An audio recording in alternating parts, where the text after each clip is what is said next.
Good evening, everyone. Welcome to Tuesday, 7 p.m. class. We're going to do a quick review, but I want to just go over a couple of things right quick. I was having technical difficulty with my computer, so I had to contact IT. If you notice that your exam was opened this morning and your assignments were open later this morning, that is cleared. I will be able to go in and check some of your exams if you completed them. So remember, today is the actual day for the exam, but you have until Sunday, 11:55 to complete the exam. So I don't want everybody to think that, oh, it has to be done tonight. This is the actual scheduled day for it. But you have until Sunday, 11:55 p.m. to complete the exam. So we're going to do like a quick little 5 to 10 minute review for chapter 13. We did go over all of the PowerPoint slides on Thursday, but I want to do a quick review. Your exam is today, like I said, scheduled until Sunday. And then we're going to start the new chapter because the new chapter, chapter 14, the integumentary system, starts on tomorrow, Wednesday. So we're going to go ahead and get started. Like I said, a quick 5 to 10 minute review. So this is when the competition starts, huh, Tyra and Jared? To see on. I can't do it today. I'm driving, so he gonna beat me today. Okay. So first, so like I said, this is really quick before we go into the new chapter, chapter 14. So the first question is, information given in the notes preceding a subsection is also contained in the section guidelines. Is that true or false? True. True. That is not true. Oh. So it says, listen to this, it's information given in the notes. See, that's the thing. In the notes preceding a subsection is also contained in the section guidelines. That is false. Next one. Parenthetical phrases that sometimes follow a code or code group provide further information. Let me put on my glasses.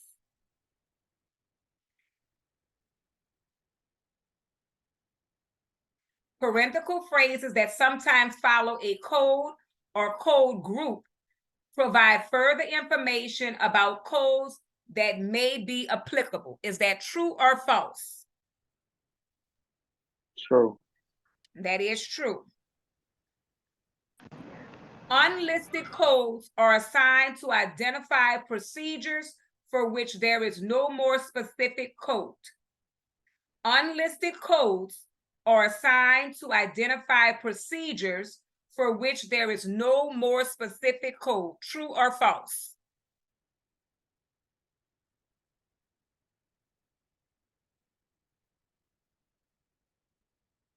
I'm going to repeat it again. What did you say, Jared? True. That is true.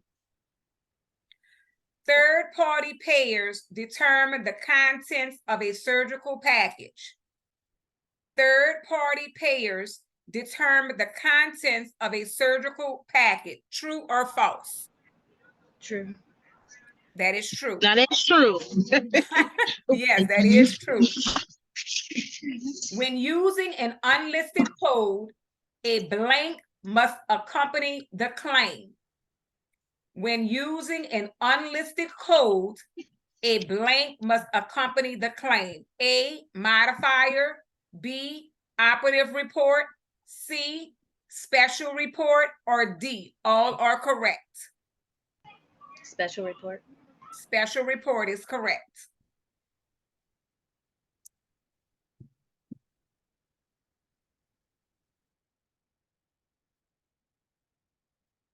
The surgical package includes A, general anesthesia. B, typical follow-up care. C, EM visit requiring decision for surgery. Or D, all are correct. The surgical package includes A, general anesthesia. B, is it D? It's which one? All is correct. D, all is correct. D as in dog or B as in boy? D is in dog. No, not D. So I'm gonna read them again. The surgical B. package includes A, general anesthesia, B, typical follow-up care, C, EM visit requiring decision for surgery, and we know D is not the correct answer. So which one is it out of A, B, and C? It's B as in boy. B. Correct, B. Typical follow-up care. So remember, the surgical package includes typical follow-up care. Next, local anesthesia is defined in the CPT guidelines as A, local infiltration, B, metacarpal digital clock, C, topical anesthesia, or D, all are correct. Local anesthesia is defined in the CPT guidelines as A, local infiltration, B, metacarpal digital block, C, topical anesthesia, or D, all are correct. Is it B? B as in boy? Yes, ma'am. Not B. It's all of them. D is correct. All are correct. Next, the usual global surgery period for a major procedure is, I'll read it again. The usual global surgery period for a major procedure is A, 10 days, B, 30 days, C, 60 days, or D, 90 days. D. D is correct, 90 days. Next.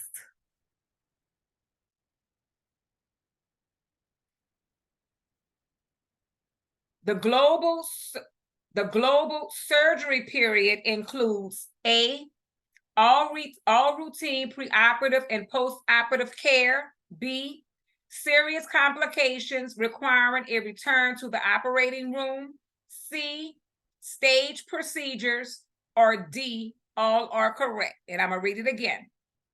The global surgery period includes A, all routine preoperative and postoperative care, B, serious complications requiring a return to the operating room, C, stage procedures, or D, all are correct.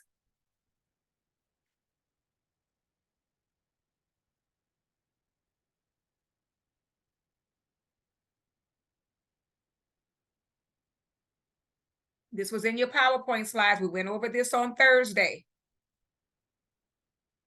The global surgery period includes A, all routine preoperative and postoperative care, B, serious complications requiring a return to the operating room, C, stage procedures, or D, all are correct. Is it complications? And Not return to the complica- operating room? No. Not complications. We're talking about the global surgery period. What does the global surgery period include?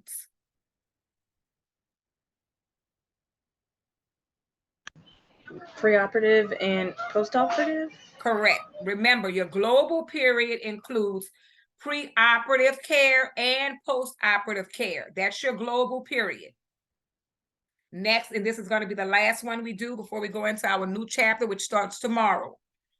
This information is placed after some codes in the CPT manual and contains helpful information.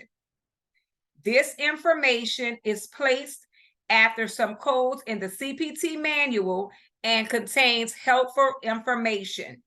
A, parental information, B, guidelines, C, index locations, or D, bracketed information. The parenthetical. Yes. Parental information. I'm trying to read in the chat. Somebody put something in chat. Let's see.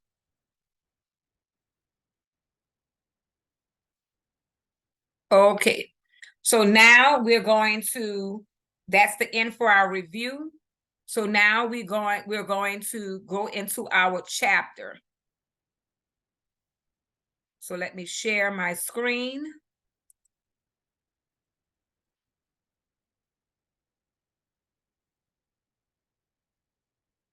Tomorrow is going to be the first day in chapter 14. Chapter 14 is a very interesting chapter.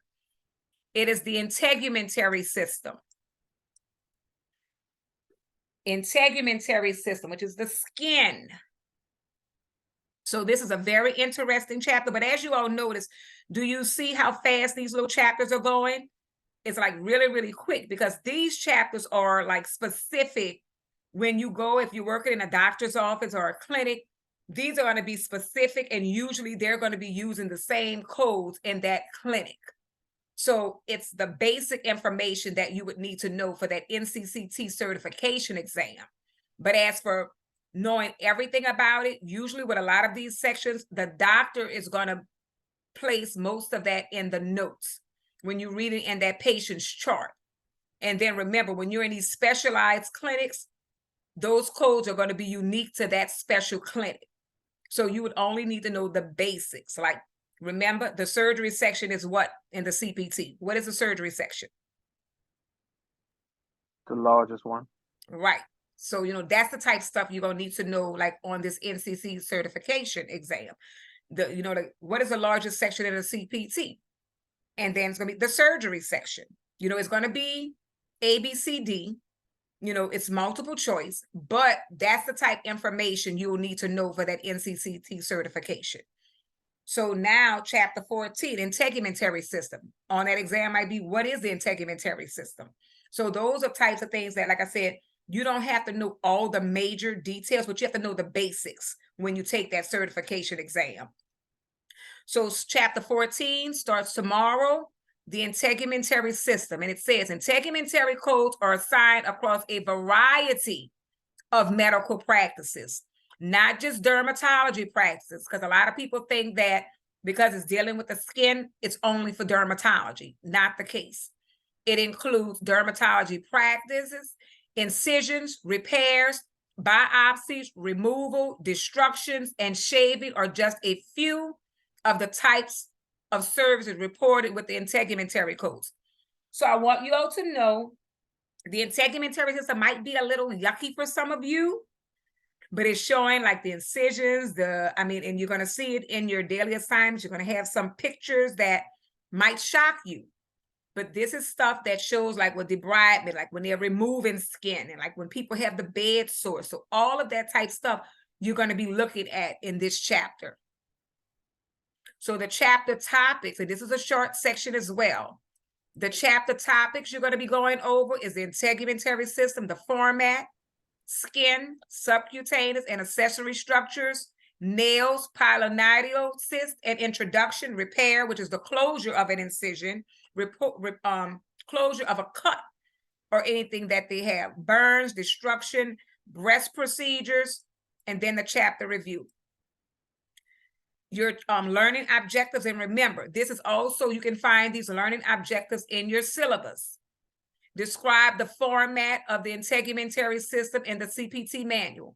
In all of your objectives, that first objective is usually describing the format. Identify the elements of coding skin.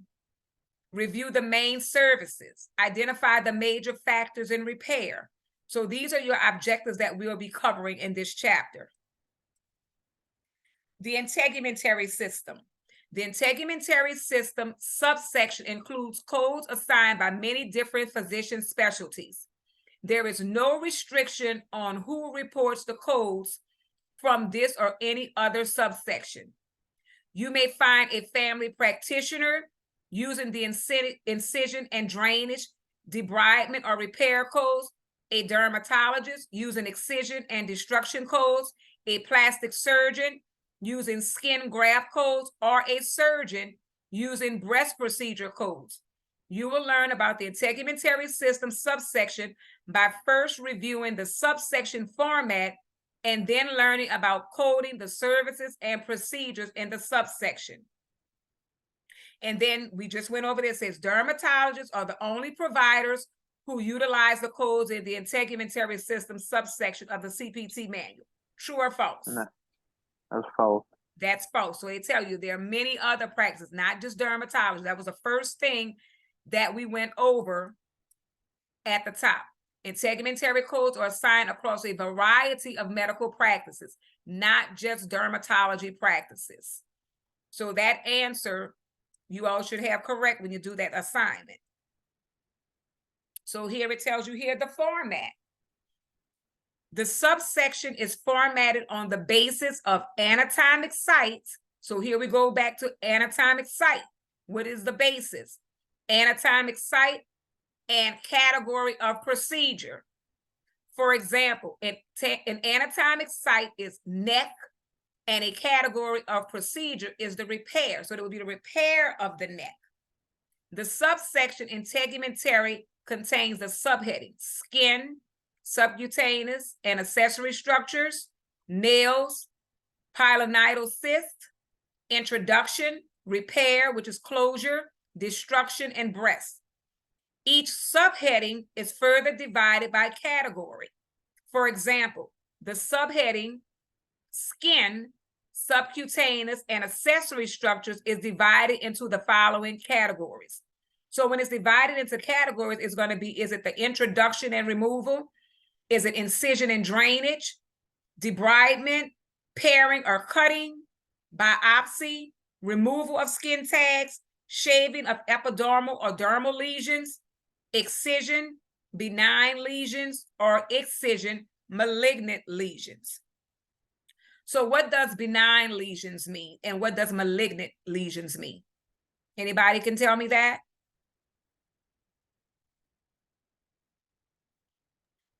We have one cancerous. Isn't one cancerous and one's not? Right. Benign is non-cancerous. Malignant is cancer. So you will be deciding like with excision, if it's a benign lesion or if it's an excision, if it's malignant lesions.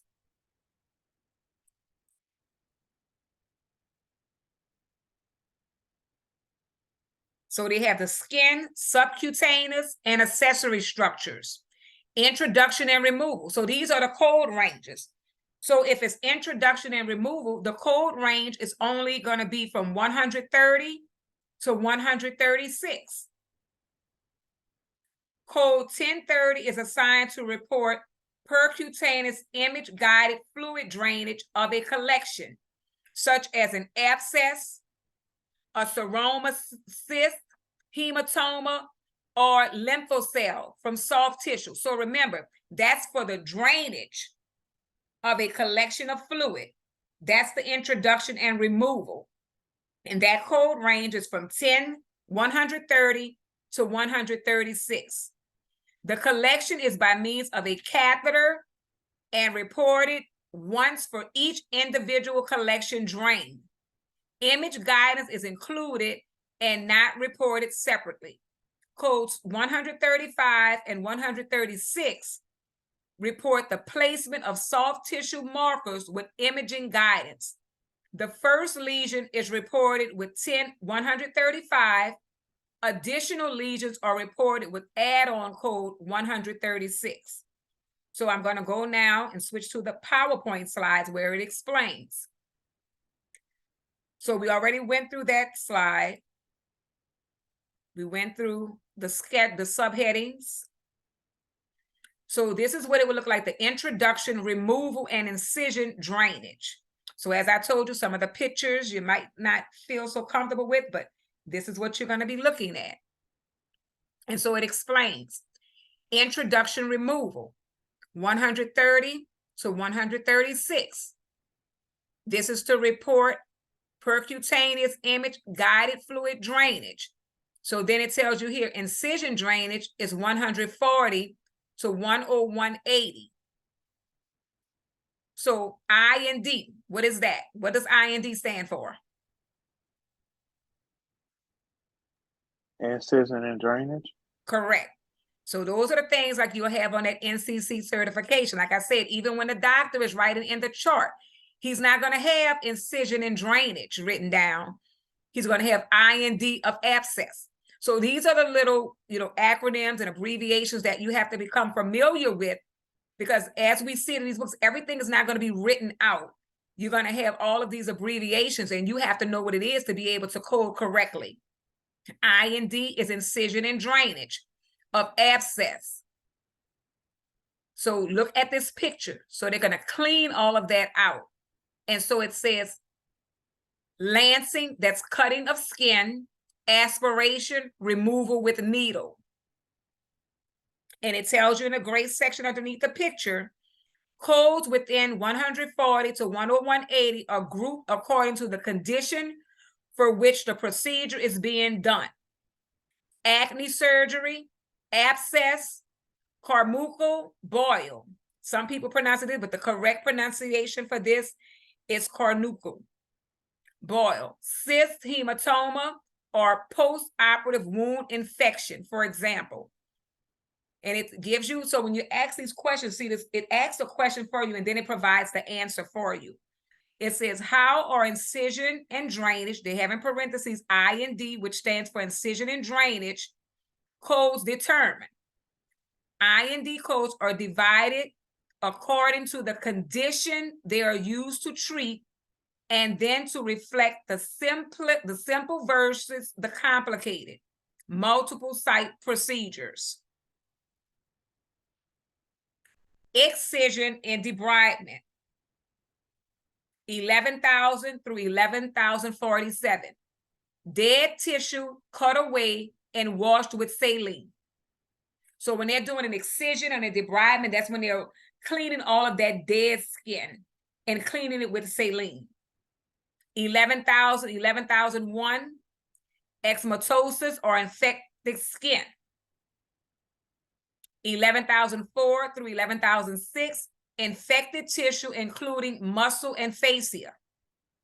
11,008, removal of abdominal wall, prosthetic material, or mesh for infection. 11,010 through 11,012, foreign material with open fracture or dislocation. And then 1142 through 1147, subcutaneous muscle bone.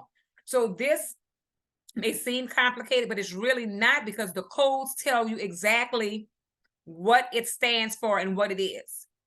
It says the second category within the skin, subcutaneous and accessory structures subheading of the integumentary subsection is excision, debridement. So this is the second category, excision, debridement. Codes 11,000 through 11,001 are used to describe debridement related to eczema or infection. 11,000 is used when the affected area consists of up to 10% of the body's surface. When more of the body is affected, code 1101 is used to report each additional 10% of affected surface. So this is where you're going to do the range. So in your documentation, in that patient's chart, the doctor will have 20%, 30%. And so you know for each one, you go up a level. You go up a number, up a code. Excision of lesion. Size is taken from physician's notes, like I just explained. You're going to read that in the notes in that patient's chart. Not pathology report. Storage solution shrinks tissue. Margins, healthy tissue are also taken for comparison with unhealthy tissue. The physician determines the size of the lesion at the time of excision. This measurement will likely differ from that provided by the pathologist because storage of the tissue sample will result in some shrinkage. As with the biopsy procedure discussed previously, margins of healthy tissue are routinely excised along with the lesion to allow for comparison of the lesion with healthy tissue. And so they're showing you here the lesion measurement. The doctor will do this. So do not become alarmed. You will not do this. The doctor is the one who's going to do the measurements. And then in your patient's chart, it will be documented. Your job is to look at the percentages of what's documented, and then you're going to do the coding for it. But the doctor will do all of these measurements, the length, the width, the left, and then you're going to be responsible for coding the exact code for it.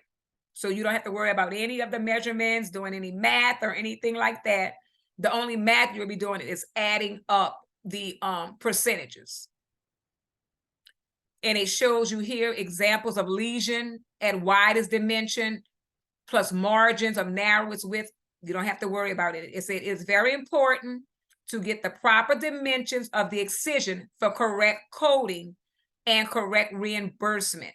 Never take the dimensions from a pathology report. The tissue tends to shrink in the preservative solution. You see how they keep telling you that? You never take those measurements for the pathology. The doctor's report in the patient's record is where you're going to get that information, and that's where you're going to code from.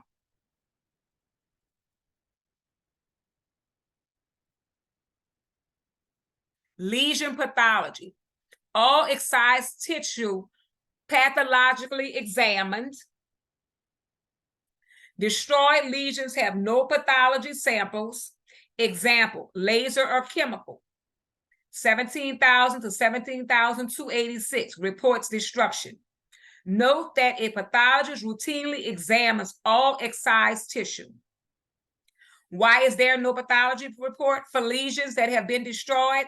This is not possible when lesions are destroyed with use of laser or chemical methods, because no tissue remains at the conclusion of the procedure in these cases. Lesion closure. Simple closure included in removal, reported separately, layered or intermediate. This is the code range. Repair intermediate, complex, repair complex, local anesthesia included. Local anesthesia and simple or subcutaneous closures are included in the excision of a benign or malignant lesion. However, intermediate and complex closures are not included and should be coded separately from the repair subsection with the use of codes, and they tell you the code range. Intermediate repair codes. So this is, like I said, a lot of information to cover, but remember, you're going to be having diagrams for this, so you have to know the terms. You have to know the terminology for this. So I'm going to go back to the chapter, and then you can see better pictures of what this looks like. Incision and drainage. They have to clean everything, get all the dead skin, clean it and wash it with saline. Then that's how the doctor will document, and then this is where you will be able to get the coding from. So we went over this part. These are the different pictures. Excision and debridement. And they're showing on how they have to scrape and clean the skin. Make sure you always read your coding shots and your CMS rules. So the coding shot here, it states, some surgical procedure codes include debridement as a part of the service. You may report a debridement as a separate service when the medical record indicates that a greater than usual debridement was provided. For example, if an extensive debridement of an open fracture was performed when usually a simple debridement would be performed, you report the additional service using a debridement code from the 11,010 to the 11,012 range. And that's what a lot of codes. If it's more and it takes more time than usual, then you report a separate code. And it says introduction to lesion. We went over this in a PowerPoint slide, but it states here, before you learn about coding the various methods of lesions, destruction, and excisions, you need to review a few rules that apply broadly to this commonly performed procedure. After you have learned the general lesion information, you will review each of the destruction and incision methods. So we always go over your CMS rules. This is what you all have to read thoroughly. because because it's in that code, in those notes, you have to read the rules. And this is according to Medicare. LCD for debridement services. The following is considered when reporting debridement. I'm just going to read this first one. CPT codes 11,000 and 11,001 describe removal of extensive eczematosis of infected skin. A key word is extensive. Conditions that may require debridement of large amounts of skin include rapidly spreading necrotizing process, sometimes seen with aggressive streptococcal infections, severe eczema, bullous skin disease, extensive skin trauma, including large abraded areas with ground in dirt, or autoimmune skin diseases. So remember, always read the rules for if it's extensive, low key, you always have to read those rules. Always read the rules before you code. So this is the skin, lesion, excision, and destruction. There are many types of lesions of the skin and many types of treatment for lesions. Types of treatment include paring, peeling or scraping, shaving, which means slicing, excision, cutting, removal, and destruction, ablation. To code these procedures properly, you must know the site number and size of the excised lesion, as well as whether the lesion is malignant or benign. So these are things that you need to go through in your book and look at, and it's showing you different pictures, examples of the different types of lesions. In the PowerPoint slides, it shows how you can tell prior to excision, the greatest diameter of the lesion is measured. You won't have to do any of that. The doctor will do that. They're showing you on here 1 centimeter lesion, greater diameter. So it's just showing you on how the measurements are done. We went over that in the PowerPoint slides. Read your cautions. When it says caution, make sure you read the caution. Destruction of lesions destroys the lesion, leaving no available tissue for biopsy. Therefore, there will be no pathology report for lesions that have been destroyed by laser, chemicals, electrocautery, or other methods. In these cases, unless a biopsy was performed prior to destruction, you will have to take the type of lesion from the physician's notes only, as there is no pathology report. Always read the cautions. It gives you very, very important information. We went over the closure. I showed you pictures in a PowerPoint. Closure of excision sites, including the codes of lesion excision, is the direct, primary, or simple closure of the operative site. Excision is defined as a full thickness through the dermis. Excision of a lesion and a simple closure is non-layered closure. So you see what they're doing it, and they just close it up. So see here where they put the stitches. Closures can also be intermediate, layered, or complex. Greater than layered. The local anesthesia is included in the excision codes. Any closure other than a simple closure can be reported separately with lesion excision.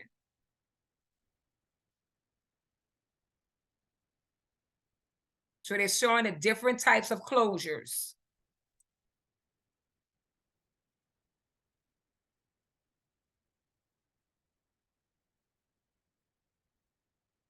Three final notes on treatment of lesions. The shaving of lesions requires no closure because no incision has been made. Excision includes simple closure, but may require more complex closure.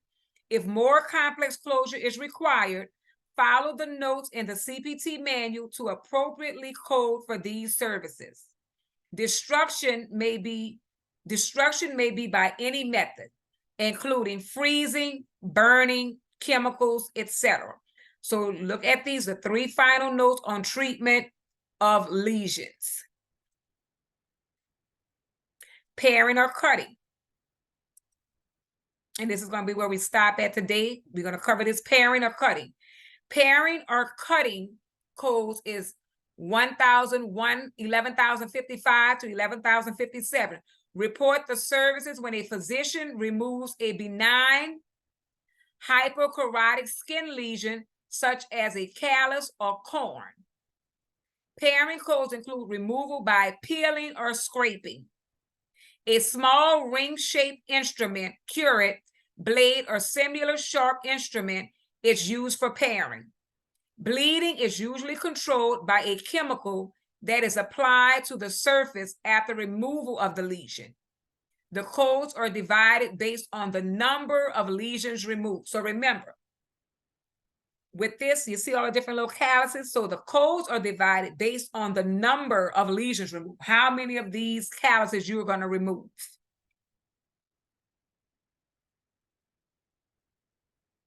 So we're going to stop right there. So the integumentary system, like I said, you're going to have a lot of pictures in this daily assignment in your labs. You're going to have diagrams that you're going to have to label. If you're having, let me stop sharing right quick. If you are having difficulty with labeling in your assignment, in the comments section, just number, like if it has the diagram, like I know for tomorrow's assignment. The tomorrow assignment is the diagram of the skin. So if you're not able to place it in that daily assignment on the diagram, in the comments section, number it, and then just put, if it's 1, 2, 3, what it is. So I know some people are having difficulty with uploading, but also remember, place your assignment, if you're able to, in the comments section. If you're unable to upload it or place in the comments section, please email me your assignment.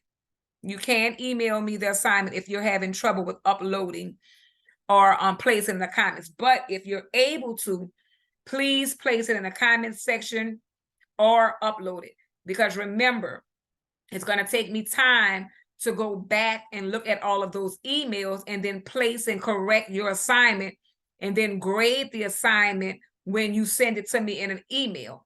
Remember, I have more than one class, so that takes time, and it's easier when it's actually in the assignment. I can grade it then versus going back and look through everybody's email and then looking to see if the answer is correct. So that takes some time. Remember also with your exam, if you know that the answer is correct and it's marked wrong, and I mean, it says correct, remember, I have to go in manually and check the grade. So the grade that you might have when you're doing the exam, when it says final, and it might say 75, when I go in and I check everything, you might see that you had that and then your grade changed, because I have to go in and update the grades. So if it's marked wrong and you see that the answer is correct, the same answer that you have, remember, for the last exam, like if you had stop and you had a small s, and in the system it was a capital S, or if it had start and you had a capital S and it was a small s, it marked it wrong. So I have to go in and manually check it and change that to mark it correct, because the answer is correct. It's just that the system is recognizing the capitals, not the small letters. And it might be vice versa. Sometimes it might be the small and not the capital. So remember, if you know that answer is correct and when you see it, I have to go back in and manually update that in the system. So I don't want you to become alarmed when you see you might have a lower grade and I haven't checked and made the checks and the corrections manually in the exam. So do we have any questions right now? Any questions or any concerns in reference to assignments, labs, exams, or anything else that you might be having difficulty with or not quite understanding? You gonna open up the rest of the daily assignments for the rest of the week? No, sir. The daily assignment, you mean the labs? Daily No, assignment? the daily assignments. No. Says you open them every day. Daily assignments is how you're marked for attendance. Daily assignments, Yeah, your daily assignments can only be open the night of, like that night before I usually open them, or the day of. It's supposed to Okay. be open at 8 o'clock in the morning, but I know that a lot of people leave for work early in the morning, whatever. So I try to open them at night so that you have Okay. that opportunity. But that's how you're graded. Your daily assignment is what gets you marked present for attendance. Okay, no problem. Yes, your labs are due Sunday. And then when your labs and that last Friday's assignment is how you get marked present for Friday's assignment with doing your labs and completing your labs. But anytime you submit an assignment of any kind, like say you just do a lab and you forget to do that daily assignment, but you did that lab, you will be marked present. Any assignment that is turned in on that day, you'll get marked. Like I have to do attendance for tomorrow. I mean, today's attendance, today is Tuesday night. So in the morning, by 11:55, you all have to complete your assignment. So by 8 o'clock, no later than 8:30 in the morning, I have to mark attendance for tonight's assignment. That's due by 11:55. But say you don't do that daily assignment tonight, but you did a lab for today, you still will be marked present. So as long as you turn in an assignment, you are marked present, but it has to be for that day. So if you miss, say you miss Monday and Tuesday, you didn't turn in a daily assignment, you didn't turn in a lab, you're marked absent. So it has to be some form of assignment that you have to turn in order to be marked present. If you complete your exam, like say you complete your exam tonight, but you don't do a daily assignment and you don't do a lab, you still will be marked present because you did your exam. You did some form of assignment. So that's how you're graded for your daily activity, as far as you have to do some form of assignment to be marked present. Any other questions in reference to assignments?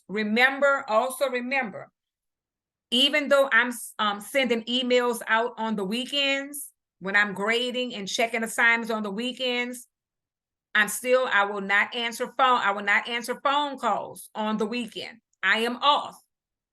I'm still checking assignments. I'm still doing daily assignments and checking labs and putting in assignments for the next week. I'm sending emails. Sometimes I might respond to email, but I will not respond to phone calls.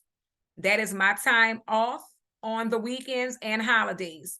So on Saturdays and Sundays, like I said, I will be sending out emails, giving people the opportunity, opening assignments up, sending emails saying I didn't receive your assignment, giving you the opportunity to put in your work, and so that you don't receive a failing grade or receive zeros, but I will not answer the phone unless it's an emergency. If it is an emergency does not include your daily assignment or labs. That is not considered an emergency. If you email me on the weekend, sometimes I will respond. If not, I will respond on Monday. But we do have 24 to 48 hours to respond to emails. So remember, I have more than one class. So if I don't get to you that day, and then sometimes like remind me, I am human, remind me, send another email and I will respond. A lot of people call me during the day, I will respond. I will not answer the phone or respond to text in reference to assignments. That can wait. And I will reopen your assignments when you ask. If it's in a timely fashion, I will reopen. I want everybody to succeed. I don't want anybody to fail. And I know things come up in everybody's life. So if you are responding and you're communicating with me, I will open your assignments. That's not a problem at all. But I don't want it to be an everyday thing where every week you don't do the assignment and you expect me to open it every week. No, because that's not fair to everyone else who's trying, who have things going on in their lives as well, that is putting in the work. So, we have to, be fair across the board, but I will reopen assignments if needed. Any other questions or concerns in reference to assignments? Or now, if it's not in reference to assignments, has everybody had the opportunity to get into Evolve? Any questions with Evolve? Everybody's able to see their assignments. Everybody's able to upload and send emails. No. I don't know why I cannot upload the files when I try to upload my work. I do not know why I can't do it. So what is the problem? Like, what is going on when you do it? I don't know. Every time when I try to upload a file, I don't know, the whole page turned yellow and saying. Okay, so you need to with that, you need to clear your cache on the side. You need to clear your cookies and cache. And then refresh your page. I get that sometimes on my computer as well. The whole screen is yellow and it's saying error. Yeah. Yes. So you need to clear your cookies and cache.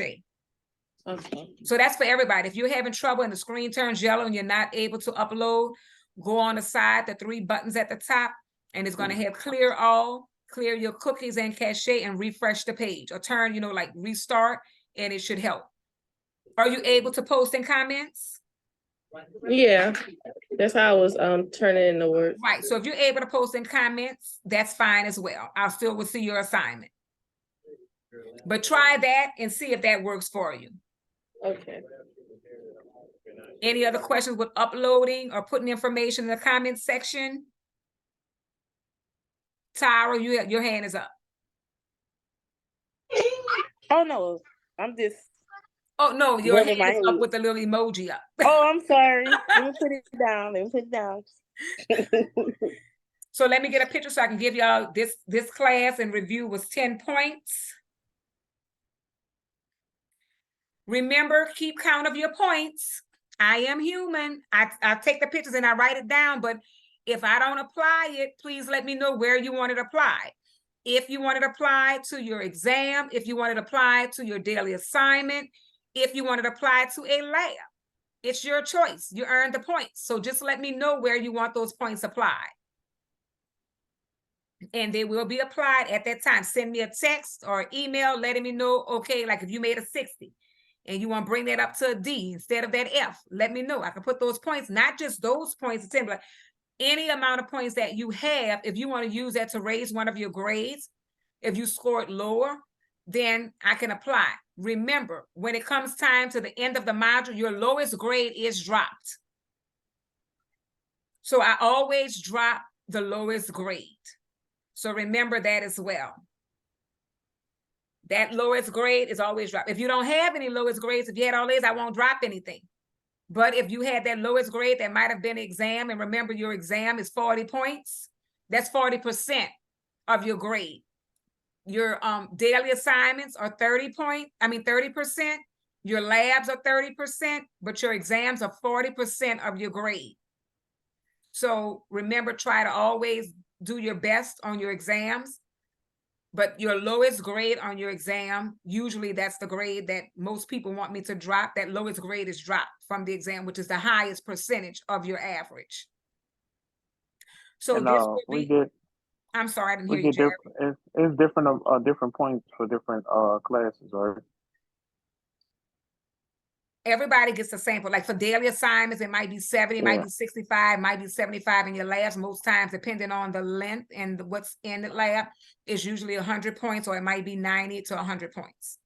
No, I'm talking about when we do the little Zoom thing or whatever. So you said it was 10 points today. If we on a Zoom call Thursday, it might not be 10, it might be 15 or whatever, right?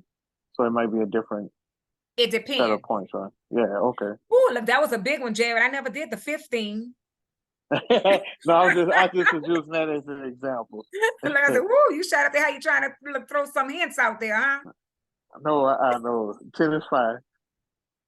Yes, but usually they're 10. Once we get into this module, we're going to start doing the combined classes again. So, which a lot of people like the combined classes, but since it's the beginning of the module, we like to always do individuals for the beginning of the module, and then we go back to doing the combined classes. So this is a new module. So once we get into it, like I said, tomorrow is the beginning of a new chapter, and then we'll be starting soon again the combined classes. I'm not sure if we're having a combined class Thursday, but if so, I will put that in the email. Remember, check your news and announcements. I had the Zoom class. I had the reminder of the exam. I had the link. I sent you all an email again today with the link for the Zoom class. So remember, always check your information in the grade section of e-learning. Always check your news and announcements daily. Read your PowerPoint slides if it's easier for you to understand the information. Read the information at the bottom of the grade section under your PowerPoint slide, which explains in detail, and read your chapter. That's the only way you're going to get it. But remember, I keep stressing, NCCT is multiple choice. The entire exam is multiple choice. You just have to know the information, and then you do the rule out. You know, if it's not A or B, then you know that you should be looking at C or D, and you look at that and you rule out. So just remember that. I mean, we've had some great results with test results and people passing the NCCT certification. And they were saying, like, several people have said just recently that everything in the book and everything that we've been covering was on the NCCT exam. So that's the good part. So you're getting information that's actually on the exam. There was like one of the students told me not too long ago, she was like, everything in the surgery section and stuff like that was on the exam. And they asked that question, the largest section. So, you know, take down, like, make notes of that stuff and put that in your book. You can write in the book, you just can't have stickies in your book, because when you hold your book, you got to shake your book out. So you want to write certain things in your book. Key notes when I'm telling you on certain things that I know is on the NCC certification exam, because students who have taken the exam are telling me what was on there. Jot that information down in that section. You have blank pages in your manual to write in. You know, highlight stuff in your book, highlight stuff in your manual, so that you know, like, certain things. I'm, you know, giving you the information. And also you will be having that information. I'll be sending out, you know, again, the packets. Ashley, thanks for sending me that email as well, because, like, I know you're going to be finishing real soon. We have quite a few students who will be graduating September and October. So I'll be sending that out later as well, because we have the golden ticket that we give out preparing you for your certification exam. I'll be sending it out soon as well. So I know we're going into an hour now. So any other questions or anything? I know you all want to get off this call. It's almost 8 o'clock. Any other questions or concerns? I'll be sending this to you all shortly, so that you can review, or anything you missed or anything you want to review, and you can take notes and jot it down. Remember, the exam is scheduled for tonight, but you have until Sunday to complete it. Tomorrow, Wednesday, starts chapter 14, the integumentary system. So you all have a fabulous Wednesday, which is tomorrow, and I will see you all on Thursday, and I'll send that out if we're having combined classes or not. I'll send that out. But I will see you all Thursday for 4 p.m. Jared, I'm going to think about those 15 points, but it's going to have to be a lot of information that you all answer for that 15 points. Appreciate it. All right. You all have a safe and good night. Bye-bye. Good night, Bye-bye. everybody. Good night.